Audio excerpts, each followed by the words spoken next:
আসসালামু আলাইকুম রহমতুল্লাহ।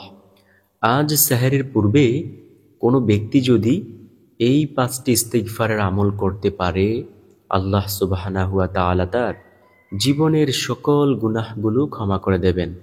তবে প্রিয় দর্শক, কিভাবে করতে হবে সেটা অবশ্যই ভিডিওতে বলে দেব। আপনি কিভাবে সেই আমলটি করবেন ইনশাআল্লাহ এটা অবশ্যই বলে দেব। দেখেন, জিন্দেগির প্রতিটা সেকেন্ড, প্রতিটা মুহূর্ত, প্রতিটা ক্ষণ, প্রতিটা সময় কাটাইলাম গুনাহ করার মাধ্যমে। এই যে এত গুনাহের কাজ করতেছি, তারপরেও কি আমাদের মধ্যে একটু ভয় আসে না যে হায় রে, কবরের জিন্দেগিতে না আমরা চইলা যাব? চক্ষু দুইটা বন্ধ কইরা একটু চারপাশে তাকান তো। দেখেন, আপনার প্রিয়জন কত মানুষগুলো আজ অন্ধকার কবরে আছে। তারা কোটি কোটি বছর চলে যাবে, আর ফিরে আসবে না। কেউ ফিরে আসতেও পারে নাই। প্রিয় দর্শক, আপনি শুনেছেন যে কেউ কবরের জিন্দেগিতে গিয়া আবার ফিরে এসেছে এমন কোনো নজির? অন্যান্য ধর্মাবলম্বীদের কথা বাদ, আমাদের মুসলমানদের বিশ্বাস হলো যে একবার যায় সে আর ফিরে আসতে পারে না। এই যে আসেন না, এই যে আমরা আসতে পারবো না, তো আমাদেরকে সেই পুঁজি লইয়া যাইতে হবে না? যেই পুঁজি লইয়া গেলে আল্লাহ সুবহানাহু ওয়া তাআলা কবরের জিন্দেগিটাকে সুখময় করে দিবেন। নবীজি বলেন, একজন নেককার ব্যক্তিকে যখন কবরে রাখা হয়, তখন দুইজন ফেরেশতা আসে, মুনকার ও নাকির। দুই ফেরেশতা আসিয়া তাকে বসায়, বলে, ও আল্লাহর বান্দা, উইঠা বসো। তখন সে তাড়াতাড়ি উইঠা বইসা সে অজুর পানি খুঁজতে থাকে। ফেরেশতারা বলে, ও আল্লাহর বান্দা, এটা তো দুনিয়া না, এটা তো হচ্ছে কবরের জিন্দেগিতে, এইখানে তুমি আর আমল করতে পারবে না। তখন বলে কি, আমি এইমাত্র ঘুমাইলাম, আমার নামাজের সময় হয়েছে, আমি নামাজ পড়ব, আমাকে অজুর পানি দাও। ফেরেশতারা বলবে, তুমি মৃত্যুবরণ করে কবরের জিন্দেগিতে চলে আসছো, এখন তোমাকে আমরা প্রশ্ন করব, আচ্ছা বলো তো, তোমার রব কি? সে উত্তর দিয়ে ফেলে, দুনিয়াতে যেই রবের জন্য পাগল ছিলাম, সেই রবের কথা জানবো না? আমার রব হলো আল্লাহ। ফেরেশতারা খুশি হয়ে যায়। আবার দ্বিতীয়বার প্রশ্ন করে, বলো তো, তোমার ধর্ম কি? সে বলে ইসলাম। তৃতীয়বার প্রশ্ন করে, বলো তো, তোমার নবীকে? অর্থাৎ নবীজিকে সামনে ভাসাইয়া বলবে, এই ব্যক্তিকে চেনো? তখন সে বলে, যার জন্য দুনিয়াতে পাগল ছিলাম, যাকে একটা নজর দেখার জন্য কত আমলের ভিডিও দেখেছি, কত আমল করেছি, আর তাকে আমি চিনব না?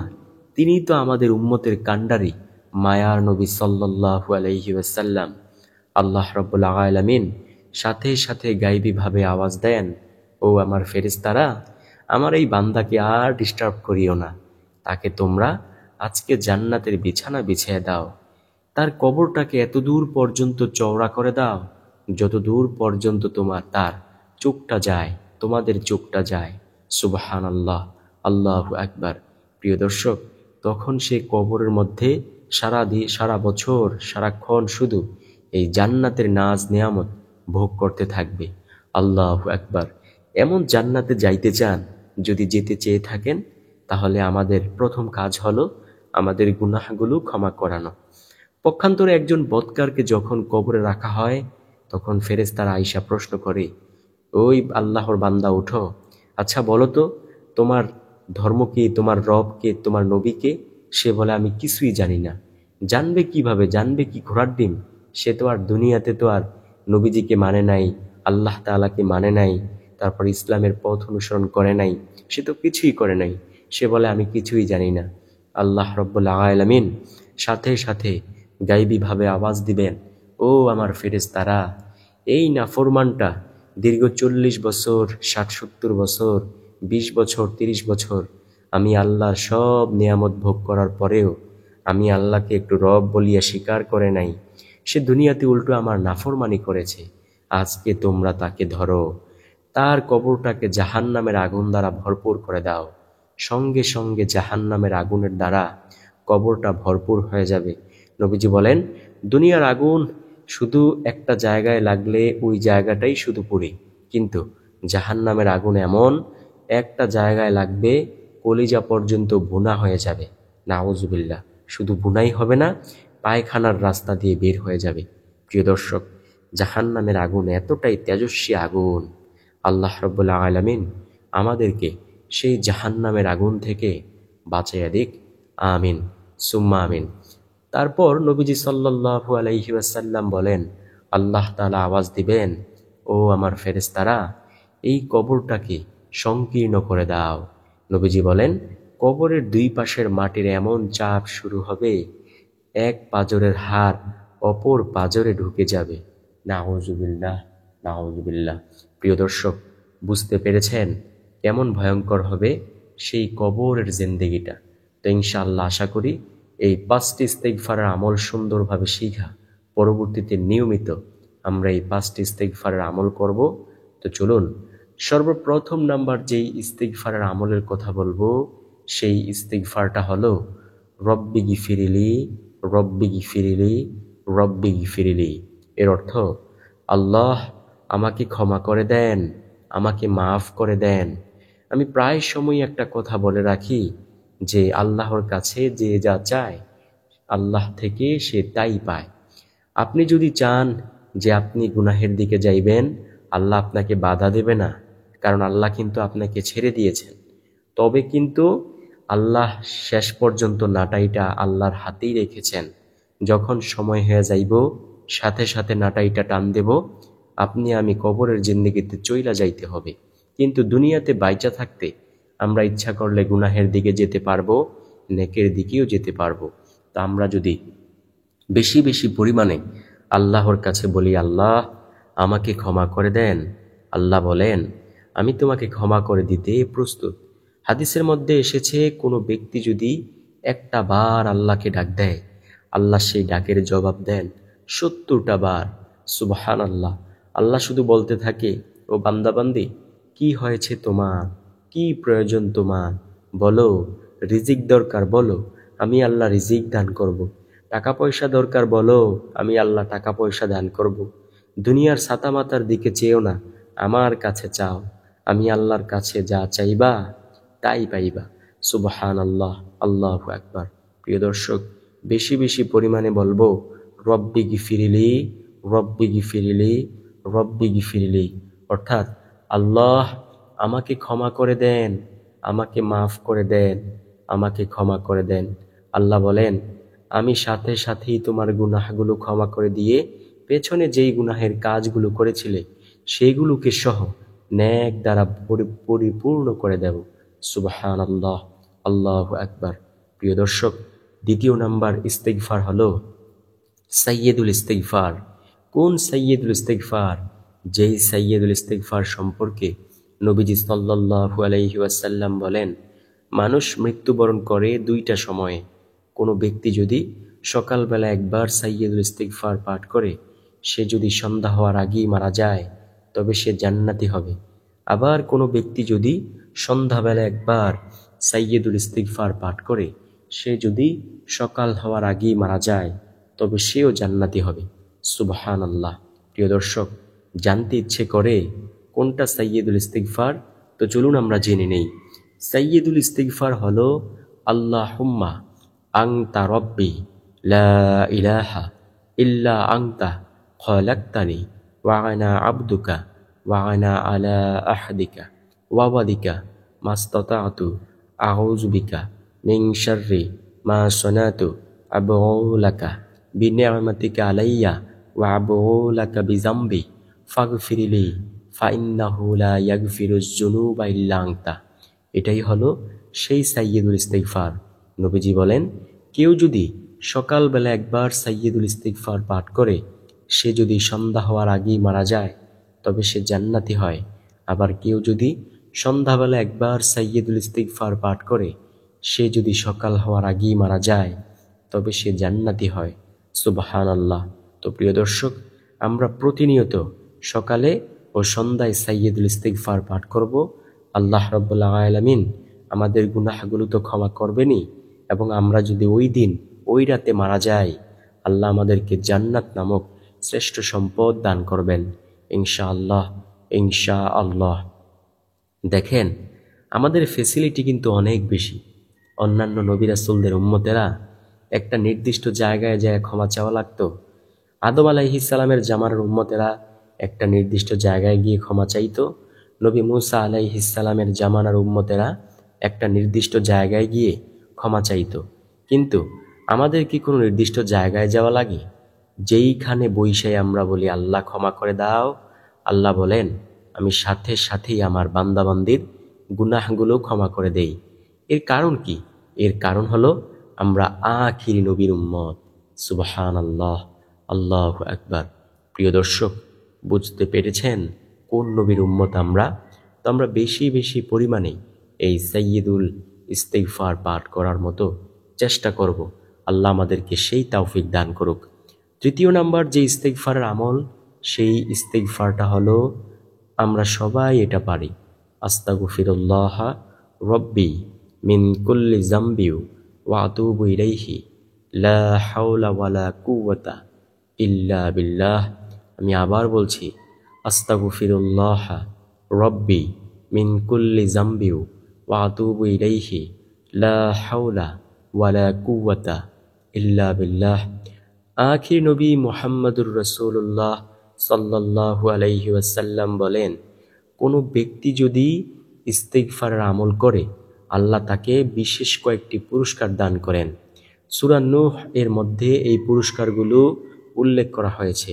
সেই পুরস্কারগুলো হলো, আল্লাহ তাকে সুসন্তান দিয়ে সাহায্য করেন, তাকে অনবরত রিজিক দান করেন, আল্লাহ গাইবী খাজানা থেকে রিজিকের ব্যবস্থা করে দেন। সুবহানাল্লাহ। রব্বুল আলামিন তার গুনাহগুলো ক্ষমা করতে থাকেন। আল্লাহু আকবার। তারপরে হলো তার অন্তর থেকে শয়তানকে দূরীভূত করে দেন। তারপরে তার আমল করতে অনেক বেশি ভালো লাগে। এবং সর্বশেষ নাম্বার পুরস্কার হলো, রব্বুল আলামিন তার জীবনের গুনাহ তো ক্ষমা করবেনই, এবং তার তাওবা নসিব রাখবেন, এবং মৃত্যুর পূর্বে জবানে কালিমা জারি করাইবেন। সুবহানাল্লাহ। প্রিয় দর্শক, কেমন দামি দামি পুরস্কারগুলো, বুঝতে পেরেছেন? ইনশাআল্লাহ আমরা বেশি বেশি পরিমাণে আস্তাগফিরুল্লাহ রব্বি মিন কুল্লি যামবি ওয়া আতুবু ইলাইহি লা হাওলা ওয়ালা কুওয়াতা ইল্লা বিল্লাহ, এটা অবশ্যই বেশি বেশি পরিমাণে পাঠ করব। একটা ছোট্ট ঘটনা শোনাই, তারপরে সেই দুইটা ইস্তিগফারের কথা বলতেছি। নবী মুসা আলাইহিস সালামের জামানায় একজন মারাত্মক গুনাহগার ছিল। ওই গুনাহগারের প্রতি তার পিতামাতা সহ অসন্তুষ্ট। তো সবাই মিলে, অর্থাৎ সমাজের মানুষ মিলে তার পিতামাতা সহ তাকে এই হাত পা বেঁধে জঙ্গলের মধ্যে ফেলে আসলো। কিছুদিন পর নবী মুসা আলাইহিস সালামকে আল্লাহ তাআলা ডাইকা বলেন, ও নবী মুসা, যাও জঙ্গলের মধ্যে যাকে ফেলে আসছো তাকে দাফন কাফনের ব্যবস্থা করো। নবী মুসা আলাইহিস সালাম আল্লাহকে বললেন, আল্লাহ, সে তো অনেক বড় গুনাহগার, তার পিতামাতা সহ অসন্তুষ্ট তার প্রতি, আমরা সবাই অসন্তুষ্ট হইয়া তাকে জঙ্গলে ফালাইয়ে রেখে এসেছি। আল্লাহ, আমি কেন তার কাছে যাব? তখন আল্লাহ তাআলা বলেন, ও নবী মুসা, সে এখন আমার ওলি। আল্লাহ তাআলাকে নবী মুসা আলাইহিস সালাম বলেন, আল্লাহ, কিছুই বুঝলাম না, সে তো অনেক বড় গুনাহগার, সে আবার কিভাবে তোমার প্রিয় বান্দাবান্দি হইল? তখন আল্লাহ তাআলা বলেন, ও নবী মুসা, সেই বান্দাটাকে যখন তোমরা জঙ্গলের মধ্যে রাইখে এসেছিলে, সে আমি আল্লাহর দরবারে এমন কান্নাকাটি করেছে। নবী মুসা, তুমি কি জানো না যে আমি আল্লাহর একটা নাম রহমান, একটা নাম রহিম? ও নবী মুসা, আমি আমার রহমান রহিমের দরজা দিয়ে তার গুনাহগুলো ক্ষমা করে দিয়েছি। সুবহানাল্লাহ। এখন সে মৃত্যুবরণ করেছে, তোমরা যাও তাকে দাফন কাফনের ব্যবস্থা করো।